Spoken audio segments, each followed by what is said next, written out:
Tu día en fin de semana. La información en tus oídos.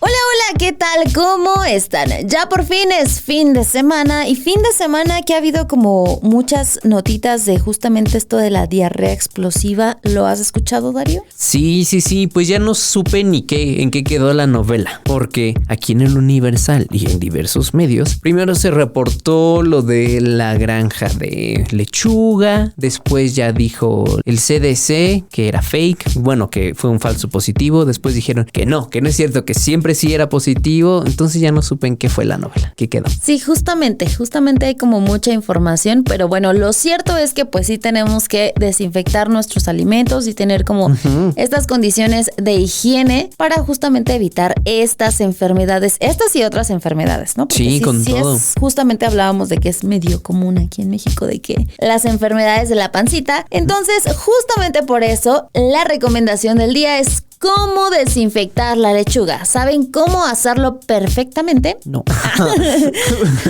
Bueno, yo la lavo y ya después le pongo sus respectivas gotitas. Pues bueno, hoy traemos justamente este tip de cómo desinfectar perfectamente la lechuga para evitar enfermedades. Si quieren saber cómo es este proceso, descúbranlo al final de este episodio. Mi nombre es Cintia García. Y yo soy Darío Soto. Hoy es sábado 25 de julio del 2026 y esta es la información del día.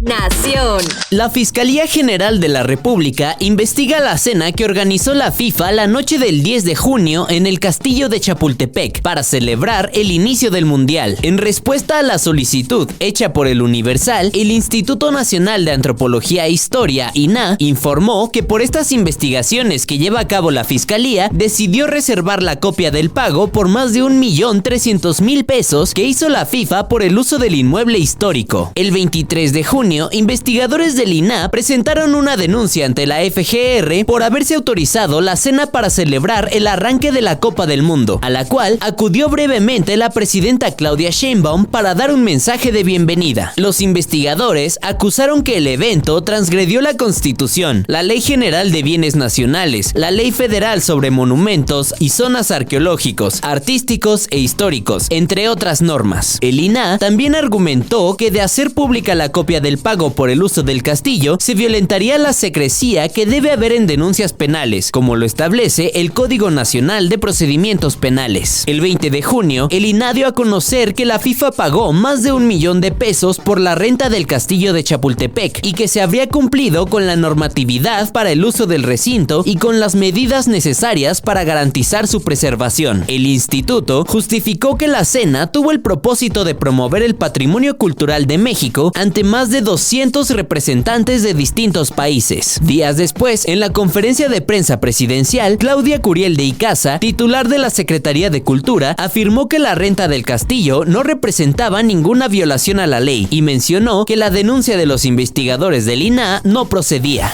Mundo. El presidente Donald Trump amenazó con imponer un gran arancel a México por la lechuga que ha sido ligada al brote de ciclosporiasis que provoca diarrea explosiva y que ya afecta a 9 estados estadounidenses. Creo que vamos a imponer un gran arancel a México debido a la lechuga, respondió Trump en tono de broma a un periodista de la Casa Blanca. Añadió que también evalúa imponer un gran arancel a Canadá debido al humo. El mandatario aludió así a los incendios en Canadá que han impactado la calidad del aire en Estados Unidos, incluso durante el Mundial de Fútbol 2026. De acuerdo con los Centros para el Control y Prevención de Enfermedades, actualmente hay unos 11.573 casos posibles de ciclosporiasis provocada por el parásito ciclospora en Estados Unidos. Se han reportado casos en los estados de Illinois, Kansas, Oklahoma, Pensilvania, Indiana, Kentucky, Ohio, Virginia Occidental y Michigan. Este último es el más afectado, con 7.664 infecciones registradas por las autoridades estatales. La Administración de Fármacos y Alimentos vinculó el brote a lechuga iceberg cultivada en Guanajuato, que después distribuyó la compañía Taylor Farms de California a establecimientos como Taco Bell. Sin embargo, la Secretaría de Salud de México informó el jueves 23 de julio que los análisis para detectar ciclosporiasis en lechugas de la planta de Taylor Farms en el país arrojaron resultados negativos. En Carolina del Norte se investiga el cilantro y el perejil como posibles fuentes de la enfermedad, mientras que la presidenta mexicana Claudia Sheinbaum informó en su conferencia matutina que la Secretaría de Salud realiza un estudio epidemiológico para determinar si algún producto procedente de México está relacionado con el brote de ciclosporiasis investigado en Estados Unidos. Al menos 13 mexicanos han muerto en los ataques del gobierno de Estados Unidos contra supuestas narcolanchas en el Caribe y el Pacífico, reveló el diario estadounidense Los Angeles Times. 8 de los fallecidos serían pescadores mexicanos que partieron el 16 de febrero de Punta Pérula, Jalisco, y nunca volvieron. Ese mismo día, el Comando Sur anunció en X que había destruido 3 embarcaciones. El Comando Sur señaló, como lo ha hecho cada vez que reporta un ataque de este tipo, que información de inteligencia confirmó que las embarcaciones transitaban por rutas conocidas de narcotráfico y que participaban en operaciones de narcotráfico. Según el medio estadounidense, los 8 mexicanos no son los únicos que han muerto en los ataques. La investigación apunta a al menos otros 5 mexicanos fallecidos en estas operaciones. Explicó que en pueblos costeros de México, pescadores han zarpado y luego desaparecido. Las fechas de sus desapariciones coinciden con los impactos de misiles en embarcaciones. En algunos casos, detalló, funcionarios locales y miembros del crimen han confirmado a los familiares que sus seres queridos murieron por misiles estadounidenses. Estados Unidos no ha revelado la ubicación exacta de ninguno de los 64 ataques que ha llevado a cabo hasta la fecha. Solo ha dicho que se han registrado en aguas internacionales del Océano Pacífico o del Mar Caribe. Tampoco ha revelado qué pasa con los que sobreviven. 8 personas en la cruz de Guanacaxtle dijeron al Times que era de conocimiento público que los hombres a veces ganaban dinero extra transportando gasolina a alta mar, donde reabastecen a las lanchas rápidas que transportaban cocaína desde Sudamérica. Metrópoli. La Secretaría de Movilidad, CEMOVI, informó que continúa el proceso de registro y regularización de los vehículos de movilidad eléctrica personal que inició el pasado 1 de julio y que permanece abierto para los conductores. La dependencia precisó que el registro está dirigido a los propietarios de vehículos motorizados eléctricos personales, VMEP, y vehículos eléctricos personales, VEP. El registro puede realizarse a través de la ventanilla única de trámites de la CEMOVI, utilizando una cuenta llave CDMX y seleccionando el trámite alta de vehículo eléctrico personal. Los interesados deberán presentar una identificación oficial vigente, documento que acredite la propiedad del vehículo, el archivo XML del comprobante fiscal digital por internet y un comprobante de domicilio de la Ciudad de México con una antigüedad no mayor a 90 días. Una vez validada la documentación y realizado el pago de los derechos correspondientes, las personas deberán acudir a una cita en un módulo de control vehicular para concluir el procedimiento. Al finalizar el trámite, las personas propietarias de un VMEP recibirán placas, tarjeta de circulación y el distintivo de movilidad eléctrica. Por su parte, quienes registren un VEP obtendrán el distintivo de movilidad eléctrica, integrado por 2 calcomanías, además de la constancia de inscripción al padrón de la CEMOVI. La Secretaría de Movilidad recordó que, una vez concluido el periodo de regularización, las personas usuarias deberán portar la placa o el distintivo de movilidad eléctrica según corresponda, además de respetar las vialidades autorizadas y cumplir con las disposiciones de seguridad vial vigentes.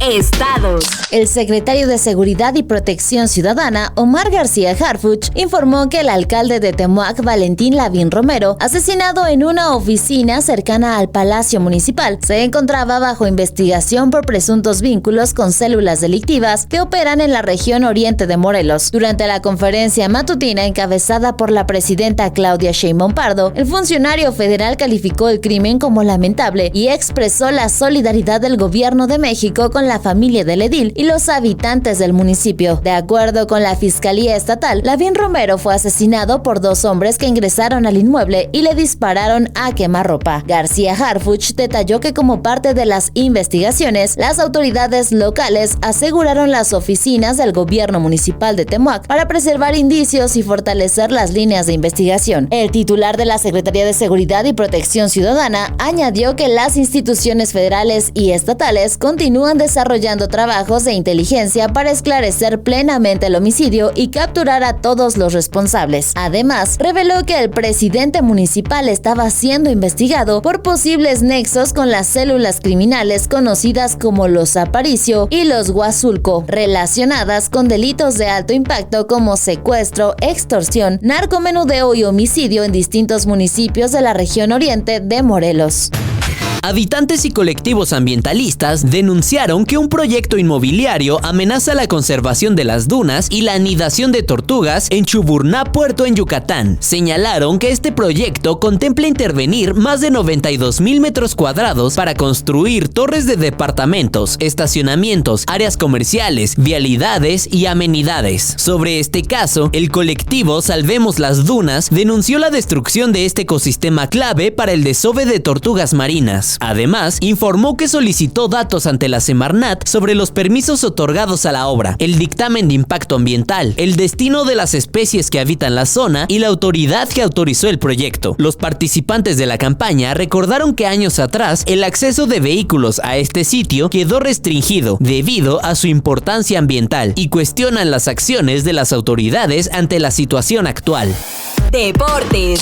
Mientras la cuenta regresiva para la ceremonia inaugural de los Juegos Centroamericanos y del Caribe Santo Domingo 2026 entraba en su recta final, México se alistaba para afrontar uno de los primeros grandes desafíos rumbo a los Juegos Olímpicos Los Ángeles 2028. La delegación nacional, integrada por 698 atletas, llega a la capital de República Dominicana con la responsabilidad de defender su prestigio como una de las principales potencias deportivas de Centroamérica y el Caribe. De hecho, se ha quedado con el primer sitio en las dos más recientes ediciones. En entrevista con el Universal Deportes, el director general de la Comisión Nacional de Cultura Física y Deporte, Rommel Pacheco, aseguró que México viaja con una meta ambiciosa: conquistar nuevamente el primer lugar del medallero. El exclavadista reconoció que el camino hacia la cima no será sencillo. Sin embargo, expresó su confianza en la delegación mexicana, al considerar que los competidores cuentan con la preparación y el respaldo necesarios. La CONADE anunció una serie de incentivos económicos para los atletas que logren subir al podio en los Juegos Centroamericanos y del Caribe Santo Domingo 2026. Aquellos que ganen medalla de oro se llevarán 50,000 pesos, mientras que darán 30,000 por cada plata y 15,000 a quienes obtengan bronce. México no estaba dispuesto a dejar dudas en su estreno dentro del campeonato sub-20 de la CONCACAF. En una tarde tranquila en el Estadio Cuauhtémoc, el tricolor hizo valer su superioridad para firmar una victoria de 3-0 ante Antigua y Barbuda y dar el primer paso en su camino hacia la Copa del Mundo de la categoría y los Juegos Olímpicos de Los Ángeles 2028. Con un Hugo Camberos inspirado, el atacante se convirtió en el hombre más desequilibrante del equipo. Apenas al minuto 12, abrió el marcador al ejecutar con categoría un penalti. Una gran jugada colectiva desarmó a la saga de Antigua y Barbuda y encontró a Francisco Valenzuela dentro del área, quien llegó puntual a la cita para empujar el balón al fondo de las redes al minuto 22. En la última acción del primer tiempo, Santiago Sandoval aprovechó una jugada en la que el guardameta rival había quedado fuera de posición y con un disparo preciso mandó el balón al fondo de las redes para firmar el 3-0. Con el silbatazo final, México consumó una victoria contundente y cumplió con la tarea de sumar sus primeros 3 puntos en el grupo B, esperando a su siguiente rival, Costa Rica, este lunes. La lechuga, al consumirse sin cocción, requiere una limpieza y desinfección adecuadas para reducir la presencia de bacterias, virus y parásitos que pueden causar enfermedades estomacales, especialmente durante la temporada de calor. Aunque parezca limpia entre sus hojas, pueden permanecer restos de tierra, insectos y microorganismos que no se eliminan con un enjuague rápido. De acuerdo con los Centros para el Control y la Prevención de Enfermedades de Estados Unidos, la forma más efectiva de limpiar las verduras de hoja verde es enjuagar cada hoja bajo el chorro de agua mientras se frota suavemente con las manos. También recomiendan lavarse las manos antes y después de manipular la hortaliza. Retirar las hojas dañadas o marchitas. Evitar dejarla en remojo y secarla antes de desinfectarla. El Centro de Investigación de Alimentación y Desarrollo señala que tras el lavado la lechuga debe desinfectarse con una solución preparada con una cucharadita, es decir 5 mililitros de cloro líquido por cada litro de agua potable. La hortaliza debe permanecer sumergida entre 5 y 10 minutos y posteriormente enjuagarse con agua potable para eliminar cualquier residuo de cloro. La institución precisa que el cloro utilizado debe ser de uso doméstico, sin fragancias ni aditivos, con una concentración de hipoclorito de sodio de entre 5 y 6%. Además, recomienda preparar la solución desinfectante el mismo día en que será utilizada, ya que con el tiempo pierde eficacia.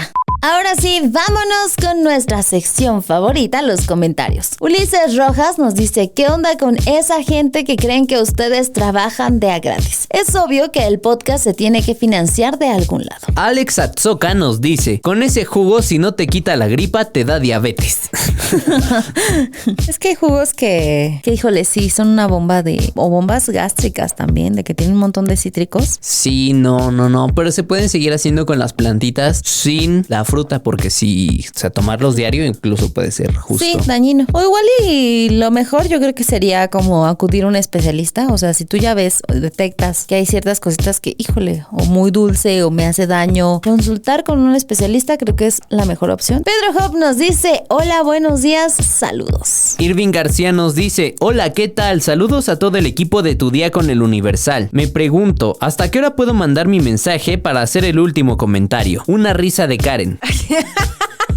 Uy, pues depende, porque si lo mandas muy tarde, puede ser que ya no te leamos. No, o sea, sí te vamos a leer, pero no te vamos a leer al aire. Ajá, o sea que ya no te leamos al aire. Ustedes no están para saberlo ni nosotros para contarlo, pero este podcast no tiene un horario de grabación fijo. Justamente, entonces es un volado.